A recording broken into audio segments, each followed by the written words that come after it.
আহোম ৰাজত্বকালৰ এক অন্যতম নিদৰ্শন গহপুৰৰ পৰা মাত্ৰ 1 কিলোমিটাৰ দূৰত্বত অৱস্থিত ঐতিহাসিক ধন্দি দৌল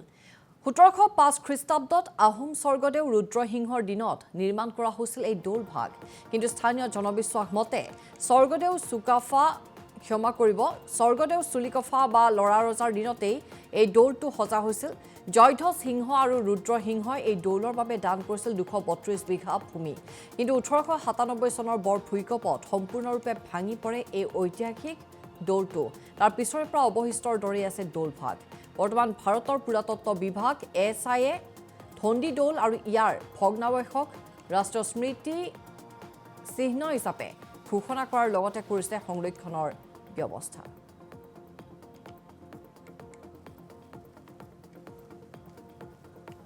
গহপুৰ সমষ্টি পশ্চিমগলয় গাঁও পঞ্চায়তৰ অন্তৰ্গত ধন্দি অঞ্চলত বৃহত্তৰ ধন্দি অঞ্চলত এইটো আমাৰ ধন্দি দৌল নিৰ্মাণ হৈছিলে বুলি আমি গম পাওঁ আৰু সেই দৌলভাগ 1705 খ্ৰীষ্টাব্দত স্বৰ্গদেউ ৰুদ্ৰসিংহৰ দিনতে নিৰ্মাণ হৈছিল বুলি বুৰঞ্জী তথ্যত প্ৰকাশ আৰু সেই দৌলটো 1897 খ্ৰীষ্টাব্দৰ যিটো প্ৰবল ভূমিকম্প সেই ভূমিকম্পত সম্পূৰ্ণ ধ্বংস নহৈছিল যদিও ধ্বংসপ্ৰাপ্ত হৈছিল তাৰ পাছত আমাৰ যিসকল পূৰ্বপুৰুষ আছিল আমাৰ অগ্ৰজসকলে কোৱা মতে যিটো 1950 চনৰ যিটো প্ৰবল ভূমিকম্প হৈছিল সেই প্ৰবল ভূমিকম্পত বাকী থকা যিবিলাক অংশ সেই অংশখিনি সম্পূৰ্ণভাৱে ধ্বংস হৈ ধ্বংসস্তূপত এনেকৈ এই ওপৰৰ কলচী আপুনি দেখিছে ওপৰৰ কলচী সতে তাত পৰি আছিল আৰু বহুত ইয়াতে ধ্বংসপ্ৰাপ্ত হৈ পেলাই বৰ্তমান এইটো অৱস্থাত আছে পাছত আমাৰ যিটো কেন্দ্ৰীয় পুৰাতত্ত্ব বিভাগ চেণ্ট্ৰেল আৰ্কিঅলজি ডিপাৰ্টমেণ্ট সেই চেণ্ট্ৰেল আৰ্কিঅলজি ডিপাৰ্টমেণ্টে গোটেই তথ্যসমূহ লৈ তাৰপিছত তেওঁলোক আহি পেলাই এই তেওঁলোক আহিলে তেওঁলোকৰ যিখিনি কাম ইয়াত কৰিব লাগে তেওঁলোকে সদ্যহতে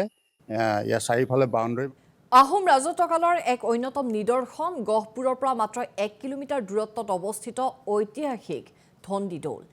1705 খ্ৰীষ্টাব্দত আহোম স্বৰ্গদেউ ৰুদ্ৰসিংহৰ দিনত নিৰ্মাণ কৰা হৈছিল এই দৌলভাগ কিন্তু স্থানীয় জনবিশ্বাস মতে স্বৰ্গদেউ চুলিকফা বা লৰা ৰজাৰ দিনতেই এই দৌলটো সজা হৈছিল জয়ধ্বজ সিংহ আৰু ৰুদ্ৰসিংহই এই দৌলৰ বাবে দান কৰিছিল 232 বিঘা ভূমি কিন্তু 1897 চনৰ বৰ ভূমিকম্পত সম্পূৰ্ণৰূপে ভাঙি পৰে এই ঐতিহাসিক দৌলটো তাৰ পিছৰে পৰা অৱশিষ্টৰ দৰে আছে দৌলভাগ বৰ্তমান ভাৰতৰ পুৰাতত্ত্ব বিভাগ এছআইয়ে ধন্দি দৌল আৰু ইয়াৰ ভগ্নাৱশেষক ৰাষ্ট্ৰীয় স্মৃতি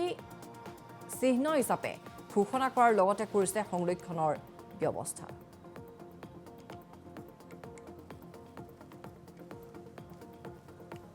গহপুৰ সমষ্টি পশ্চিমগলয় গাঁও পঞ্চায়তৰ অন্তৰ্গত ধন্দি অঞ্চলত বৃহত্তৰ ধন্দি অঞ্চলত এইটো আমাৰ ধন্দি দৌল নিৰ্মাণ হৈছিলে বুলি আমি গম পাওঁ আৰু সেই দৌলভাগ 1705 খ্ৰীষ্টাব্দত স্বৰ্গদেউ ৰুদ্ৰসিংহৰ দিনতে নিৰ্মাণ হৈছিল বুলি বুৰঞ্জী তথ্যত প্ৰকাশ আৰু সেই দৌলটো 1897 খ্ৰীষ্টাব্দৰ যিটো প্ৰবল ভূমিকম্প সেই ভূমিকম্পত সম্পূৰ্ণ ধ্বংস নহৈছিল যদিও ধ্বংসপ্ৰাপ্ত হৈছিল তাৰ পাছত আমাৰ যিসকল পূৰ্বপুৰুষ আছিল আমাৰ অগ্ৰজসকলে কোৱা মতে যিটো 1950 চনৰ যিটো প্ৰবল ভূমিকম্প হৈছিল সেই প্ৰবল ভূমিকম্পত বাকী থকা যিবিলাক অংশ সেই অংশখিনি সম্পূৰ্ণভাৱে ধ্বংস হৈ ধ্বংসস্তূপত এনেকৈ এই ওপৰৰ কলচী আপুনি দেখিছে ওপৰৰ কলচী সতে তাত পৰি আছিল আৰু বহুত ইয়াতে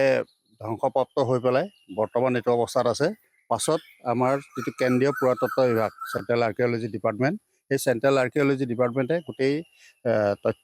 তথ্যসমূহ লৈ তাৰপিছত তেওঁলোক আহি পেলাই এই তেওঁলোক আহিলে তেওঁলোকৰ যিখিনি কাম ইয়াত কৰিব লাগে তেওঁলোকে সদ্যহতে ইয়াৰ চাৰিওফালে বাউণ্ডেৰী